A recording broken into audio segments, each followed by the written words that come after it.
నమస్తే, welcome to Leo. మనతో ఉన్నారు పొలిటికల్ అనలిస్ట్ అప్సాన్ రాజేష్ గారు. సార్ నమస్తే. నమస్కారం సార్, భారతీ సిమెంట్స్కి ఇటీవల ఒకసారి నోటీసులు ఇచ్చారు. ఇప్పుడు రెండోసారి నోటీసులు ఇస్తూ ఖచ్చితంగా వ్యక్తిగతంగా హాజరు కావాలని చెప్తూ అటు రామ్కోకి ఇటు భారతీ సిమెంట్స్కి ఇచ్చారు. సో ఏం జరగబోతుంది, నెక్స్ట్ పరిణామం అంటే ఏం చెప్తారు? ఇప్పుడు వాస్తవంగా ఇక్కడ ఒక కీలకమైన అంశాన్ని మనం గుర్తు చేసుకోవాల్సింది ఏంటి అంటే, జార్ఖండ్ ముఖ్యమంత్రిగా పనిచేసిన హేమంత్ సోరెన్ గారిని గత కొన్నేళ్ల క్రితం CBI and enforcement directorate arrest చేశారు. ఎందుకు? ఆయన ముఖ్యమంత్రిగా ఉంటూ ఆయన కుటుంబ యాజమాన్యంలో ఉన్న కంపెనీలకి ఆయనే మైన్స్ కేటాయింపు చేసుకున్నాడు అని చెప్పని. నిజంగానే ముఖ్యమంత్రిగా ప్రమాణ స్వీకారం చేసేటప్పుడు రాజ్యాంగం మీద ఏమని ప్రమాణ స్వీకారం చేస్తారు? భయము, పక్షపాతము, రాగద్వేషాలకు అతీతంగా పరిపాలన చేస్తామని ప్రమాణ స్వీకారం చేస్తారు.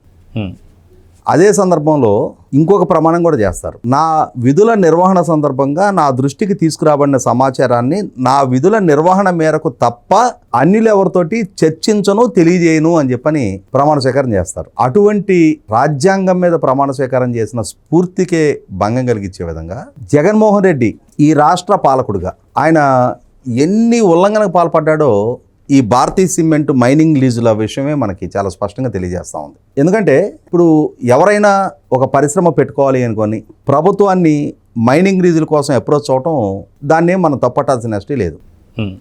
వీళ్ళ నాయన రాష్ట్ర ముఖ్యమంత్రిగా కొనసాగుతున్న రోజుల్లో 2008వ సంవత్సరంలో అప్పటికి రఘురామ్ సిమెంట్స్ అని చెప్పని వాళ్ళు ఆ రోజుల్లో ఏంటంటే మైనింగ్ పాలసీ కూడా ఫస్ట్ కమ్ ఫస్ట్ అలొకేషన్, అలా ఎవరు ముందు అప్లికేషన్ పెడితే వాళ్ళకి అలొకేట్ చేసేవాళ్ళు.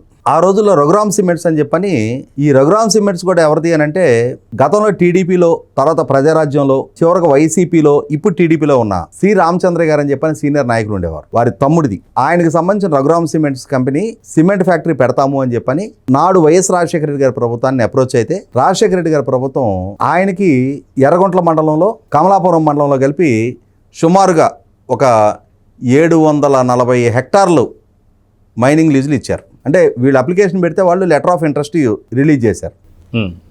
అయితే తర్వాత రోజుల్లో ఈ రఘురామ్ సిమెంట్స్ జగన్మోహన్ రెడ్డి గారు టేక్ ఓవర్ చేశాడు భారతీ సిమెంట్స్ పేరుతోటి. సేమ్ అదే కంపెనీ, వాళ్ళకి మైనింగ్ అనుమతులు ఉన్నాయి కాబట్టి ఆ కంపెనీని టేక్ ఓవర్ చేశాడు. టేక్ ఓవర్ చేసినప్పుడు యాక్చువల్గా ప్రభుత్వానికి తెలియజేయాలి, యాజమాన్యం మార్పు చెందింది అని తెలియజేయాలి. తెలియచేయలే, వాళ్ళు కంపెనీని పెట్టారు. కానీ భారతీ సిమెంట్స్ పేరు మీద అనుమతులు తీసుకోవాలి, అనుమతులు తీసుకోకుండానే కంపెనీ పెట్టేశారు. ప్రొడక్షన్లోకి వచ్చింది, అన్నీ సజావుగా నడిచిపోతూ ఉన్నాయి. ఆయనకి మైనింగ్ అనుమతులు ఆయన కంపెనీ పేరు మీద లేవనేది ఎప్పుడు గుర్తొచ్చింది? 2024 మార్చి 18 ముఖ్యమంత్రి పదవి 5 సంవత్సరాలు నిర్వహించిన తర్వాత మళ్ళీ సాధారణ ఎన్నికలకు కోడ్ ఆఫ్ కాండక్ట్ ముంచుకు రాబోతుంది.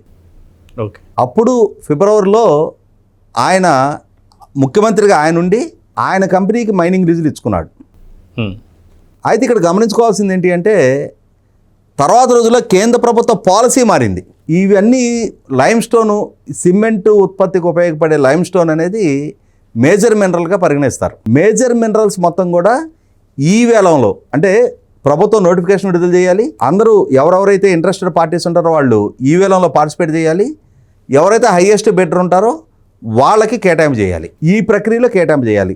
గాలి Janardhan Reddy Obulapuram mining issue arrest అయ్యి సుప్రీంకోర్టు ఆ రోజుల్లో మైనింగు ఈ ఇర్రెగ్యులారిటీస్ మొత్తాన్ని కట్టడి చేసే లక్ష్యంతో ఆ రోజుల్లో తీసుకొచ్చిన నిబంధనలు, దాంతో జగన్మోహన్ రెడ్డి గారి భారతీ సిమెంట్స్ కంపెనీకి కూడా ఈ వేలంలోనే కేటాయింపు చేయాలి. కానీ జగన్మోహన్ రెడ్డి గారు ఏం చేశాడు?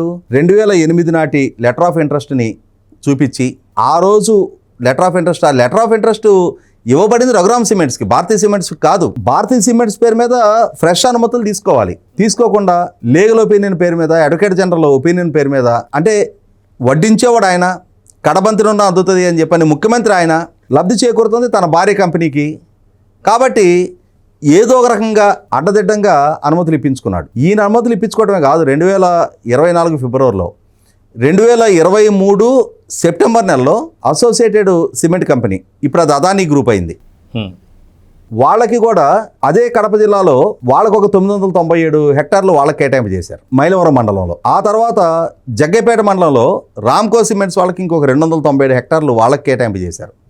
ఈ 3 కంపెనీల్లో ఏ కంపెనీకి కూడా ఈ వేలం ద్వారా కేటాయింపు చేయాలి. ప్రభుత్వానికి అప్లికేషన్ పెట్టుకుంటే కేటాయింపు చేసేశారు. అంటే ఈ కేటాయింపులు కేంద్ర ప్రభుత్వ పాలసీకి విరుద్ధమైన కేటాయింపులు. నేనే ముఖ్యమంత్రిని, నా కంపెనీ, నా భార్య కంపెనీ అంటే ఆయన ఉద్దేశం ఏంటంటే నన్ను ఈ రాష్ట్రానికి ముఖ్యమంత్రిగా ఎంపిక చేసుకుంది, ఈ రాష్ట్రంలోని అన్ని వనరుల మీద సర్వ హక్కులు నాకే దఖలపడ్డాయి అన్న భావంలో ఉన్నాడు ఆయన. ఉండి కేంద్ర ప్రభుత్వ ప్రొసీడింగ్స్కి విరుద్ధంగా కేటాయింపులు చేసుకున్నాడు. ఇది 2024లో కేంద్ర ప్రభుత్వం గమనించుకుంది. ఇంతింత మేజర్ మినరల్స్ ఇంతింత ఎక్స్టెంట్ ఈ వేళలో కాకుండా ఎప్పుడో అప్లికేషన్స్ బేస్ చేసుకొని ఎలా కేటాయింపు చేస్తారని చెప్పని కేంద్ర ప్రభుత్వం వీటి గురించి విచారణ జరపని రాష్ట్ర ప్రభుత్వానికి నోటు పంపించారు. రాష్ట్ర ప్రభుత్వం గతంలో నోటీస్ ఇచ్చారు. ఇస్తే ఏ కుంటి సాకులు చెప్తా మళ్ళొకసారి మేము వ్యక్తిగతంగా కలిసి వివరణ ఇస్తాము అని చెప్పని సాగ తీసుకుంటూ వస్తున్నారు. ఇక్కడ గమనించుకోవాల్సింది ఏంటంటే జగన్మోహన్ రెడ్డి ఒక్కటే కాదు, ఇప్పుడు ఆయన వాళ్ళ అమ్మగారు వాళ్ళ చెల్లెలకి మధ్య NCLTలో తర్వాత ఇప్పుడు నేషనల్ కంపెనీల అప్లేటెడ్ ట్రిబ్యునల్లో NCL-ATలో కేసులు నడుస్తూ ఉన్నాయి సరస్వతి పవర్ అండ్ ఇండస్ట్రీస్ గురించి. దానికి కూడా ఇలాగే మైనింగ్ అనుమతులు ప్రభుత్వం నుంచి తీసుకున్నారు, కంపెనీ ఏర్పాటు జరగలేదు. కంపెనీ ఏర్పాటు చేయని సందర్భంలో 2014లో చంద్రబాబు నాయుడు గారి ప్రభుత్వం ఆ కంపెనీకి మైనింగ్ అనుమతులు రద్దు చేసింది.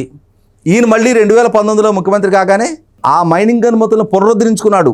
అది కూడా తాను ముఖ్యమంత్రి, తన కంపెనీ. హేమంత్ సోరెన్ ఏ నేరం చేశాడో అదే నేరం ఏం చేశాడు, ఆయన కంపెనీకి అనుమతులు పునరుద్ధరించుకున్నాడు. అది కూడా ఎట్లా, మైనింగ్ అనుమతులు పునరుద్ధరించుకుంటా అంతకుముందు 30 సంవత్సరాలు ఉన్న మైనింగ్ పర్మిషన్ని 50 సంవత్సరాలకు ఎక్స్టెండ్ చేసుకున్నాడు. కృష్ణానది నుంచి నీటి కేటాయింపులు చేసుకున్నాడు. సరే ఇన్ని చేసుకున్నావు, కంపెనీ అని పెట్టావా అంటే ఆ మైనింగ్ అనుమతులు పునరుద్ధరించుకున్నాడు అంతే. ఆ స్థలం చుట్టూ కాంపౌండ్ వాల్ కూడా గట్ల. మరి ఎందుకు ఆ మైనింగ్ అనుమతులు కొనసాగించాలి? అదే క్రమంలో హేమంత్ సోరెన్ అరెస్టు కాబడ్డ నేరమే 2 ఆయన కుటుంబ యాజమాన్యం ఉన్న కంపెనీలకు ఆయన చేసుకున్నప్పుడు లబ్ధి చేకూర్చుకున్నప్పుడు ఈయన కూడా హేమంత్ సోరెన్ టైప్లో ఎందుకు అరెస్ట్ చేయకూడదు? అరెస్టు చేసే తీరాలి. ఇవాళ ప్రభుత్వం మరొకసారి భారతీయ సిమెంట్స్కి నోటీస్ ఇచ్చారు. ఏకపక్షంగా రద్దు చేయకుండా మీ వర్షాన్ని చెప్పుకునే అవకాశం అంటే వచ్చి చెప్పుకోండి అని చెప్పని. ఏసీసీకి అయితే ఆ స్కోప్ కూడా లేదు. అంటే రామ్కోకి భారతీయ సిమెంట్స్కి కనీసం పాత లెటర్ ఆఫ్ ఇంట్రెస్ట్లన్నా సాగ్గా చూపిస్తూ ఉన్నారు. ఏసీసీకి ఆ స్కోప్ కూడా లేని మీదట ఏసీసీ మైలవరం మండలం 997 రద్దు చేసే పోతా ఉన్నారు. అలాగే ఇవి 2 కూడా రద్దు అయి తీరుతాయి. జగన్మోహన్ రెడ్డి తను పాల్పడ్డ అధికార దుర్వినియోగానికి పరాకాష్ఠగా నిలిచిన 5 సంవత్సరాలు ఆయనకు అధికారం దక్కితే ఆ అధికారాన్ని అడ్డు పెట్టుకున్న భారతీయ సిమెంట్స్ ఆ సిమెంట్ని ప్రభుత్వ అన్ని అధికారిక అవసరాలకి దాన్నే వినియోగించారు. భారతీయ సిమెంటే కొనుగోలు చేయించడం. వీటికి తోడు అదనంగా ఆయన సతీమణి జగతి పబ్లికేషన్స్, ఇందిరా టెలివిజన్ ఆమె యజమాని. ప్రభుత్వం ద్వారా I&PR department commissioner Vijay Kumar రెడ్డిని అడ్డం పెట్టి 43% ఆఫ్ యాడ్ రెవెన్యూ 370 కోట్ల రూపాయల యాడ్ రెవెన్యూ ఆ 2 సంవత్సరాలకే కట్టబెట్టుకున్నారు.